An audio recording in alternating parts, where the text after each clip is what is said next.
Vimos muchísimas cosas. Una es de cómo lo gestionamos al negocio. La relación interna con nuestros colaboradores cambió muchísimo y también con los clientes. Los patrones de consumo han cambiado, la gente se ha armado burbujas. Creo que sobre todo lo que ha cambiado y sigue cambiando son los horizontes de tiempo, ¿no? Cuando arrancamos esto era 15 días, después iba a ser un mes. Había algunos que decían que cuando llegue el verano el calorcito se iba a encargar del virus. Y ahora ya estamos hablando de que nos falta todavía, parece, algún invierno más todavía. Entonces lo estamos viendo muy diferente. La gente equipó su casa distinto. Para nuestra unidad de hogar eso fue una oportunidad claramente. Pero también tuvimos que llegar a todo el país. Y una vez más, yo sé que es una frase por ahí medio trillada, pero el e-commerce fue el que nos salvó en gran parte. Y en otra parte también nos salvó la presencia física. La gente a veces le da seguridad ver que hay un local, que hay con quién consultar.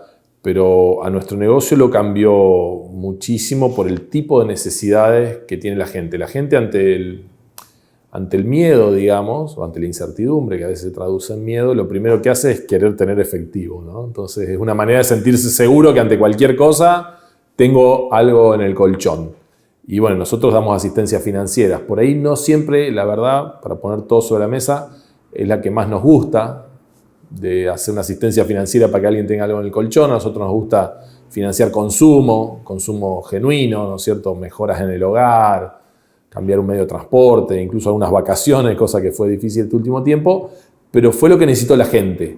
Y la verdad que vimos que fue una oportunidad muy grande para generar lealtades también. O sea, nosotros cambiamos nuestra política crediticia, empezamos a valorar distinto dentro del motor de decisiones que tenemos el cómo se le da crédito a nuestra clientela, a los nuevos clientes, cuál es la barrera de entrada, llamémosle, y cómo nos manejamos con los clientes actuales, en cuanto a decir, bueno, antes tener 1 o 2 atrasos era realmente una cosa importante para nosotros, ahora lo tuvimos que empezar a entender y a mensurar distinto y a mantener el crédito para esa clientela.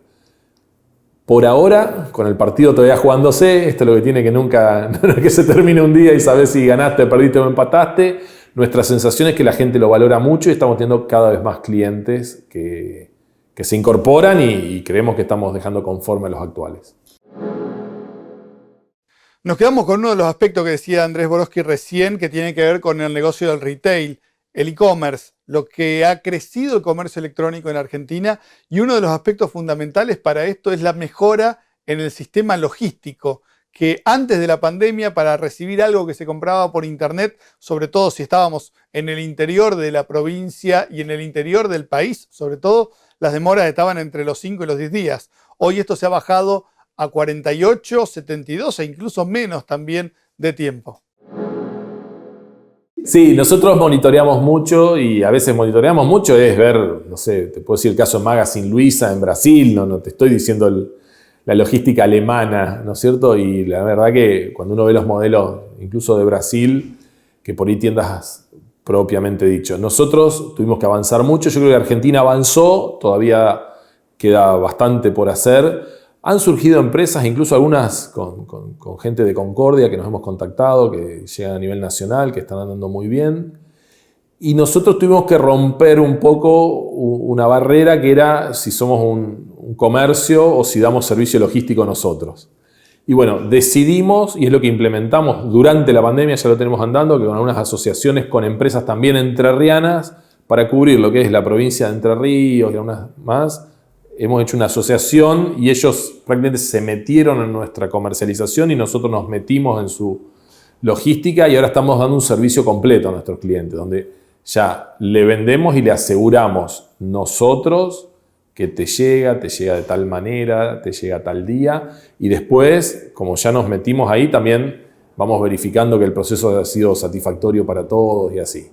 Y por otro lado, también nos obligó a integrarnos con terceros, ¿no? Antes nosotros éramos uno a veces muy celoso de sus procesos, de sus cosas, porque sabe que el que da la cara y la marca que está atrás es la propia, pero también nos hemos integrado más con otros portales, ya sea, Mercado Libre es el líder indiscutido en Argentina y en Latinoamérica, pero también nos hemos integrado con algunos otros portales más chicos, de algunas instituciones financieras, de algunos regionales, Y la verdad que es toda una experiencia, ponerse incluso a debatir cómo hacer las cosas, nos ha servido para aprender mucho y para vender mucho también. Estamos sorprendidos de todos estos canales.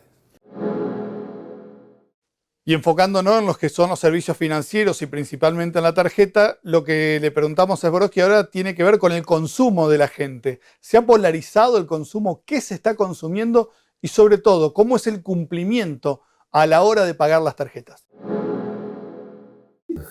Son 3 preguntas en uno. Sí, a ver, una te respondo relativamente, sí, se polarizó el consumo. Hay gente que está consumiendo sí, más en cifra y son menos.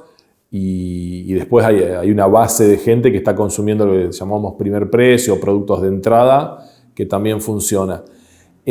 Ahora, esto que decís vos, cómo está el cumplimiento, también es muy raro y creo que se traduce en otro cambio social que estamos viendo, que es la gente que llamémosle que tiene un sueldo asegurado a fin de mes y la gente que tiene que salir a buscar sus ingresos día a día, diría, ¿no es cierto? Entonces, en ese caso es donde nosotros, como te decía, hemos tenido que saber ser flexibles como empresa que acompaña con crédito a esa gente y entender cuál era el sube y baja de sus ingresos para poder acompañarlos mejor. Y después está el otro caso del que tiene los ingresos fijos y estables, que más allá si eso le ganó o no le ganó a la inflación, tiene una estabilidad, con lo cual las reglas de juego son otras con esos clientes. Y uno de los grandes problemas que tiene la República Argentina y los gobiernos nacionales tiene que ver con los cambios de reglas de juego constantes, con regulaciones que dependen de los sectores y en este caso, como los servicios financieros, tienen que cumplir a rajatabla y en forma inminente. Y esto significa adaptar una cantidad de cosas, no solamente el funcionamiento de una empresa, sino también de los sistemas para poder adaptarse a los requerimientos que se dan en cada momento. Y esto hoy es prácticamente semanal los cambios que se están dando. Todos los días es algo nuevo, uno no sabe si...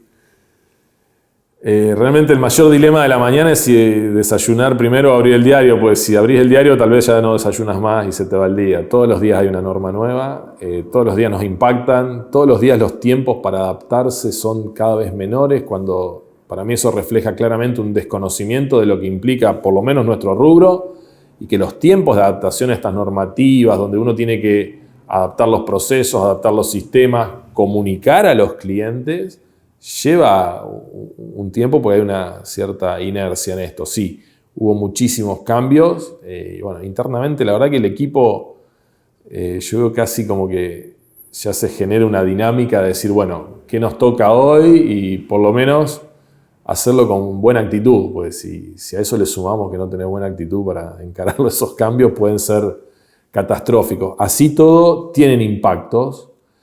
En muchos casos nosotros nos hemos dado cuenta de inconsistencias o incoherencias en ciertas normativas que se chocan con otras o pasan a ser de cumplimiento imposible respecto de un órgano de contralor respecto a otro. Y la verdad que eso sí paraliza bastante porque uno dice, bueno, si cumplo con este, parecería que tengo que dejar de cumplir con el otro. Y bueno, y a veces los tiempos para ir a pedir aclaraciones son exiguos cuando te corren los plazos. Es una gimnasia diaria. Y esta es una empresa que nosotros siempre ponemos de ejemplo de lo que es el trabajo de planificación de las acciones que se van llegando, de los crecimientos que se van haciendo, de las medidas que se van tomando. Ahora, ¿cómo planificar en estos contextos tan cambiantes y tan desafiantes para poder seguir activos, sosteniendo la empresa y además tratar de crecer en algún momento? Mira, había un libro famoso que decía el liderazgo de los jesuitas. Hace muchos años lo leí que hablaba que ellos lideran con los valores y con el ejemplo, ¿no? En entornos cambiantes. Esto lo decía hace 600 años atrás, mandaban un par de padres jesuitas hacia América y no sabía con qué se iba a encontrar. ¿Cómo le das instrucciones en un contexto de que no había las comunicaciones de hoy? Decía, era en base a los valores. Bueno, nosotros estamos adoptando, aunque parezca mentir y salvando las distancias, un modelo así. O sea, sabemos que hay cambios permanentes y después tenemos claro como grupo que nos interesa financiar el consumo, que queremos financiar el consumo en toda Argentina, Tenemos claro de que hoy estamos abiertos a los modelos asociativos. Yo alguna vez he comentado con vos que estamos asociados con Sancor Salud, medicina privada, para ciertos financiamientos. Nos hemos asociado con otros marketplaces para venta y con empresas de logística. Entonces, tenemos esas pautas claras para el equipo gerencial para que sepa cómo manejarse día a día. Ahora, ¿qué le va a tocar ese día? Es difícil de saber. Y la verdad que es muy complejo planificar en este contexto. Lo que no implica que planificar, estamos convencidos que sigue siendo una buena actividad planificar. Aunque a veces no se concrete ni haya que cambiarlo, entendemos que la planificación es un ejercicio que nos ayuda. Justamente, nos obliga a hacer distintos horizontes. Esto te digo, es que queremos financiar el consumo es a largo plazo, pero largo plazo puede ser 2, 3 años, hoy donde antes era 10, ¿no? Y hay cosas que sí son para el mes. Es increíble, pero es así, es cada vez más corto. A mí que me gusta mirar hacia adelante bastante, vos sabés, y ahora también estoy aprendiendo a mirar un poco hacia atrás. Una conclusión que saco es, me sorprende cada vez más cuáles son los elementos que influyen en estas planificaciones y en los resultados. Y la verdad que hay que mantener la moral alta del equipo cuando ves que cada vez es menos la performance de cada uno de ellos individual o nuestra como equipo y son más factores exógenos los que nos atraviesan casi diría, pues ya no es que nos afectan. Entonces, en ese contexto es fácil caer en pensar que da todo lo mismo, ¿no? Pero yo y acá en el equipo de trabajo estamos convencidos que no da lo mismo. Sí, cuando vemos para atrás, cada vez más te afectó un cambio político, unas elecciones, un cambio de algo, más que lo que podemos haber hecho nosotros. Seguimos convencidos que el pequeño pedacito nuestro es el que hace una diferencia. Y lo seguimos encarando así. No sé si como mecanismo defensivo, habría que preguntar a un psicólogo de grupo si sabe si es por eso que lo hacemos, pero la verdad que es la manera que lo encaramos, no lo hacemos de otra manera.